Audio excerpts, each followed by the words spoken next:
ಐಹೊಳೆಯನ್ನು ನಾವು ಭಾರತದ ವಾಸ್ತುಶಿಲ್ಪದ ತೊಟ್ಟಿಲು ಅಂತ ಕರಿತೀವಿ. ಹೌದಾ? ಇಲ್ಲಿ ಫಸ್ಟಿಗೆ ನೋಡಿದಲ್ಲ, ಅದು ದರ್ಗಾ ದೇವಾಲಯ, ದುರ್ಗಾ ದೇವಾಲಯ ಎಲ್ಲ. ಆ್ಯಕ್ಚುಲಿ ಒಳಗಡೆ ಇರ್ತಕ್ಕಂಥ ದೇವಿ ಎಲ್ಲಕ್ಕೆ ಅದು ಸೂರ್ಯನ ಮಂದಿರ.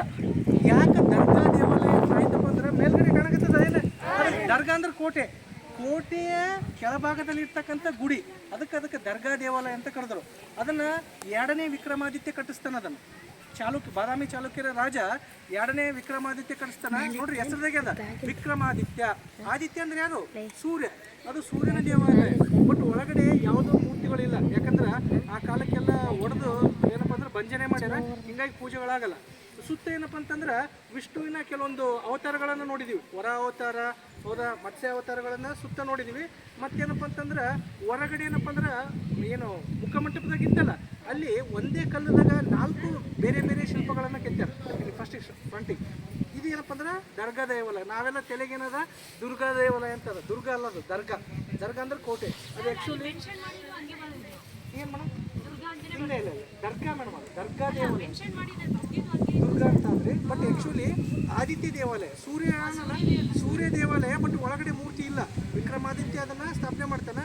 ಈಗ ನೋಡಿದಿವಲ್ಲ ಇಲ್ಲಿ ಲಡಾಖಾನ್ ದೇವಾಲಯ. ಇಲ್ಲಿ ನೋಡ್ರಿ ಐಹೊಳೆದಾಗ ಏನು ಗುಡಿಗಳಾವಲ್ಲ, ಲೋಕಲ್ ಹೆಸರಿಂದ ಕರೀತಾರೆ. ಇಲ್ಲಿ ಯಾವುದೂ ಸ್ಪೆಷಲ್ ನೇಮ್ಗಳಿಲ್ಲ.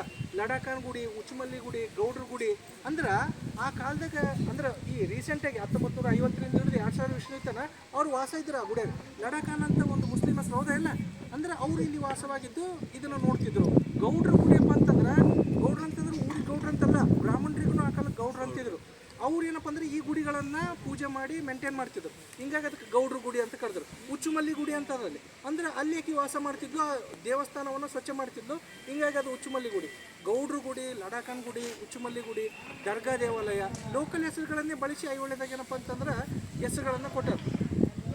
ಇಲ್ಲಿ ಇನ್ನೊಂದು ವಿಶೇಷತೆ ಏನಪ್ಪ ಅಂತಂತಂದ್ರೆ, ಈಗ ಒಂದು ಇಲ್ಲಿ ಲಡಾಖಾನ್ ಗುಡಿದಾಗ ಏನಪ್ಪ ಅಂದ್ರೆ ಶಿವನ ಬಗ್ಗೆ ಹೇಳಿದೆ. ಆ ಲಿಂಗನ ಬಗ್ಗೆ ಭಾಳ ವಿಶೇಷ ಲಿಂಗ ಅದು.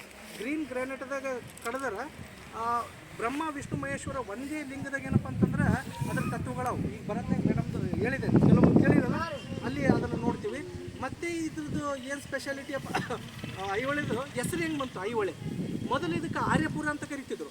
ಆರ್ಯರು ಅಂದ್ರೆ ಯಾರಪ್ಪ ಅಂತಂತಂದ್ರೆ ಪಂಡಿತರಿಗೆ ಆರ್ಯರು ಅಂತ ಕರೀತಾರೆ. ಆರ್ಯ ಪುರ ಅಂತಂದ್ರೆ ಊರು, ಪಂಡಿತರು ಇರ್ತಕ್ಕಂಥ ಊರು. 500 ಜನ ಇದ್ರಂತ ಆ ಕಾಲ. 500 ಜನ ಇಲ್ಲಿ ಓದಿ ಬರೆದು, ದಟ್ ಮೀನ್ಸ್ ಒಂದು ಯೂನಿವರ್ಸಿಟಿ ಇದ್ದಂಗೆ ಇತ್ತು. ಹೋಗೆಲ್ಲ ಸಂಸ್ಕೃತ ಕಲಿತು ಶಿಲ್ಪಕಲೆಗಳನ್ನು ಕಲ್ತಿರ್ತಕ್ಕಂಥ ಊರು. ಅದಕ್ಕೆ ಆರ್ಯಪುರ ಅಂತ ಮೊದಲ ಹೆಸರು. ಐಹೊಳೆ ಇದ್ದಿದ್ದಿಲ್ಲ. ಆಮೇಲೆ ಬರ್ತಾ ಬರ್ತಾ ಐಹೊಳೆ ಹೆಂಗೈತಪ್ಪ ಅಂತಂದ್ರೆ, ಪರಶುರಾಮ ಕೇಳಿರಲ್ಲ, ವಿಷ್ಣುವಿನ ಅವತಾರ ಪರಶುರಾಮ. ಪರಶುರಾಮ ಏನು ಮಾಡ್ತಾನಪ್ಪ ಅಂತಂದ್ರೆ ಹಿರಿಯರನ್ನ 21 ಬಾರಿ ಭೂಮಿಯನ್ನು ಪ್ರದಕ್ಷಿಣೆ ಹಾಕಿ ಕೊಲ್ತಾನೆ. ಆ ಕೊಂದಿರ್ತಾನಲ್ಲ ಆ ಕೊಡ್ಲಿ, ಇಲ್ಲಿ ಮಲಪ್ರಭಾ ನದಿ ಅದ, ಸ್ವಲ್ಪ ದೂರ ಆಗ್ತದೆ ಅಲ್ಲಿ ಇದ್ರಾಗ ನೋಡೋ ಮುಂದೆ. ಇಲ್ಲಿ ಮಲಪ್ರಭಾ ನದಿದಾಗ ಆ ಕೊಡ್ಲಿಯನ್ನು ತೊಳಿತಾನೆ. ಆ ಕೊಡ್ಲಿ ತೊಳೆನ ರಕ್ತ ಏನಿರ್ತದಲ್ಲ, ಆ ರಕ್ತ ಪೂರ್ತಿ ನದಿ ತುಂಬ ಆಗ್ತದೆ. ಅವಾಗ ಇಲ್ಲಿ ಇರ್ತದ ಜನರು ಅಯ್ಯೋ ಹೊಳೆ ಅಂತಾರೆ. ಅದೇ ಏನಾಯ್ತಪ್ಪ ಅಂದ್ರೆ ಅಯ್ಯೋ ಹೊಳೆ, ಅಯ್ಯೋ ನನ್ನ ಹೊಳೆ. ಅದು ಹೋಗಿ ಬರ್ತಾ ಏನಾಯ್ತದು ಐಹೊಳೆ ಆಯ್ತು. ಅದು ಆ್ಯಕ್ಚುಲಿ ಮೊದಲಿದ್ದದ್ದು ಆರ್ಯಪುರ. ಆ ಕೊಡ್ಲಿ ತೊಳೆದುಗಳೇ ಏನು ನದಿ ಸುತ್ತ ಏನು ಆಗಿತ್ತಲ್ಲ, ಆ ರಕ್ತ ಸಿಕ್ತು ನೋಡಿ ಜನ ಅವಾಡ್ತಾರೆ, ಅಯ್ಯೋ ಹೊಳೆ, ಅಯ್ಯೋ ನನ್ನ ಹೊಳೆ ಅಂತಾರೆ. ಅದು ಬರ್ತಾ ಬಾಯ ಜನದಾಗ ಏನಾಗ್ತದೆ ಐಹೊಳೆ ಅಂತ. ಇದು ಒಂದು ಕತೆ. ಆದ್ರೆ ಇನ್ನೊಂದು ದಂತಕತೆ ಪ್ರಕಾರ ಗೋಳ್ ಐಹೊಳೆ ಅಂತಂದ್ರೆ ಐಗೋಳು ಅಂತಂದ್ರೆ ನಾವು ಐನಾರ ಅಂತೀವಲ್ಲ, ಅಲ್ಲ. ಇಲ್ಲಿ ಪಂಡಿತರು. ಗೋಳ್ ಅಂತಂದ್ರೆ ಇರ್ತಕ್ಕಂಥ ಜಾಗ, ಪಂಡಿತರು ಇರ್ತಕ್ಕಂಥ ಊರಿದು. ಅದಕ್ಕೆ ಗೋಳ್ ಅಂದ್ರೆ ಊರು, ಐಗೋಳ್ ಅಂತಂದ್ರೆ ಪಂಡಿತರು ಅಂತ ಊರ ಸಲಗ ಗೋಳ್ ಬರ್ತದ ಏನಾಯ್ತು ಐಹೊಳೆ ಅಂತಕ್ಕಂಥ ಹೆಸರನ್ನ ಪಡೀತು. ಇದೇನಪ್ಪ ಅಂತಂದ್ರೆ ಈ ಜಾಗದಲ್ಲಿ ಇರ್ತಕ್ಕಂಥ ಇನ್ನೊಂದು ಸ್ಪೆಷಾಲಿಟಿ ಏನಪ್ಪ ಅಂದ್ರೆ, ಈ ಸ್ಟೋನ್ಗಳವಲ್ಲ ಸ್ಯಾಂಡ್ ಸ್ಟೋನ್, ಮರಳು ಕಲ್ಲುಗಳು. ಇವು ಏನಪ್ಪ ಅಂದ್ರೆ ಭಾಳ ಸಾಫ್ಟ್ ಇರ್ತಾವೆ. ಮಳೆ ಗಾಳಿ ಬಿಸಿಲಿಗೆ ಏನಪ್ಪ ಅಂದ್ರೆ ಬರ್ತಾ ದಿನಮಾನಗಳಲ್ಲಿ ಅವು ತಾನೇ ಶಿಥಿಲಾವಸ್ಥೆಗೆ ಬರ್ತಾವೆ. 1500 ವರ್ಷಗಳ ಹಿಂದಿನ ಇವೆಲ್ಲ. ಆ ಕಾಲಕ್ಕೆ ಯಾವುದಪ್ಪ ಅಂದರೆ ಮೊಹಮ್ಮದ್ ಇದು ಯಾರು ಮಲ್ಲಿಕಾಫರ್ನ ದಾಳಿಯಿಂದಾಗಿ ಇವುಗಳೆಲ್ಲ ಏನಾಯ್ತಪ್ಪ ಅಂತಂದ್ರೆ ಧ್ವಂಸ ಅದು. ಅವ್ರನ್ನೂ ಹೊಡೆದ್ರು. ಆಮೇಲೆ ಕೆಲವೊಂದು ಮತ್ತು ಅವ ಒಂದು 500-600 ವರ್ಷದಿಂದ ದಾಳಿ ಮಾಡಿದ್ದು. ಅದಕ್ಕಿಂತ ಮುಂಚೆನೇ 1000 ವರ್ಷಗಳು ಇದ್ದವು ಇವು. ಬರ್ತಾ ಬರ್ತಾ ಏನಾಗಿದೆಪ್ಪ ಅಂದ್ರೆ ಆ ಸ್ಟೋನ್ ಬರ್ತಾ ಬರ್ತಾ ಬರ್ತಾ ಶಿಥಿಲಾವಸ್ಥೆ ಬರಕತ್ತದ ಅಂದ್ರೆ ಯಾಕಂದ್ರೆ ಮೆತ್ತಗಿರ್ತದಲ್ಲ, ಹಿಂಗಾಗಿ ಬರ್ತಾ ಬರ್ತಾ ಮುಂದಿನ ಪೀಳಿಗೆಗೆ ಇವುಗಳನ್ನು ಉಳಿಸೋದು ನಮ್ಮೆಲ್ಲರ ಜವಾಬ್ದಾರಿ. ಬರೀ ನಾವು ನೋಡಿ ಖುಷಿ ಪಡೋದಲ್ಲ, ಮುಂದೂ ಉಳಿಸ್ಬೇಕಪ್ಪ ಅಂತಂದ್ರೆ ಇದನ್ನೆಲ್ಲ ಪ್ರಾಚ್ಯವಸ್ತು ಇಲಾಖೆದವ್ರು ತೊಗೊಂಡ್ರೆ ಅಂಡರ್ದಾಗ.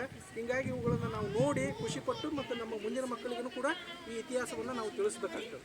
ಇಷ್ಟೇನಪ್ಪ ಅಂದ್ರೆ ಐಹೊಳೆಯದು ಒಂದು ಸಂಕ್ಷಿಪ್ತ ಮಾಹಿತಿ. ಧನ್ಯವಾದ.